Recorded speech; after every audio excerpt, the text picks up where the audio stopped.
দেশের রাজনীতির আলোচিত নাম ব্যারিস্টার রুমিন ফারহানা। বলা যায় রাজনীতির মাঠের তারকাও তিনি। এর কারণ হচ্ছে তরুণদের মধ্যে তার আকাশ ছোঁয়া জনপ্রিয়তা, যা তৈরি হয়েছে স্বৈরাচারী হাসিনা সরকারের আমলেই। তবে এর আগে থেকেই দেশের রাজনীতিতে তিনি আলোচনার কেন্দ্রবিন্দুতে ছিলেন। রুমিন পারিবারিক পরিবেশ থেকে রাজনৈতিক দীক্ষা গ্রহণ করেছেন। তার পিতা অলি আহাদ ছিলেন ভাষা আন্দোলনের সাহসী নেতা, যিনি ১৪৪ ধারা ভঙ্গের নায়ক হিসাবে ইতিহাসে নাম রেখেছেন। ১৯৭১ সালের মুক্তিযুদ্ধে তিনি অন্যতম সংগঠক ছিলেন এবং তার অবদানের স্বীকৃতিস্বরূপ স্বাধীনতা পুরস্কারও লাভ করেন। অলি আহাদ তার জীবনের দীর্ঘ ১৯ বছর কারাগারে কাটিয়েছেন। রাজনীতির বিভিন্ন সময় তিনি হোসেন শহীদ সোহরাওয়ার্দী, শেরে বাংলা একে ফজলুল হক, মাওলানা ভাসানীর সঙ্গে কাজ করেছেন। এই রাজনৈতিক প্রেক্ষাপট ও বাবার হাত ধরে রুমিনও রাজনীতির সঙ্গে যুক্ত হন।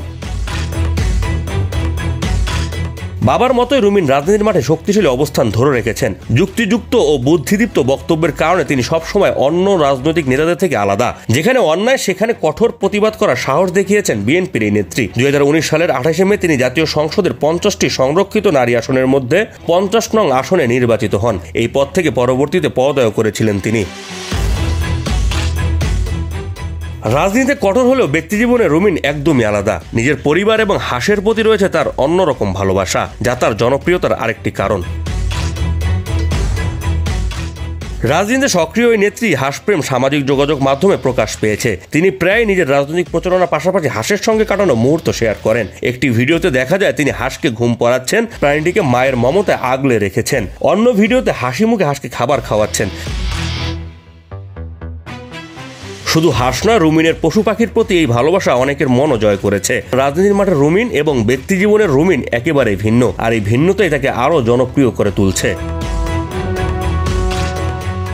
এদিকে আসন্ন জাতীয় সংসদ নির্বাচনে ২৩৭টি আসনে প্রাথমিক প্রার্থী তালিকা ঘোষণা করেছে বিএনপি। তবে সেই তালিকায় নেই দলের সিনিয়র আইনজীবী ও সাবেক সংসদ সদস্য ব্যারিস্টার রুমিন ফারহানার নাম।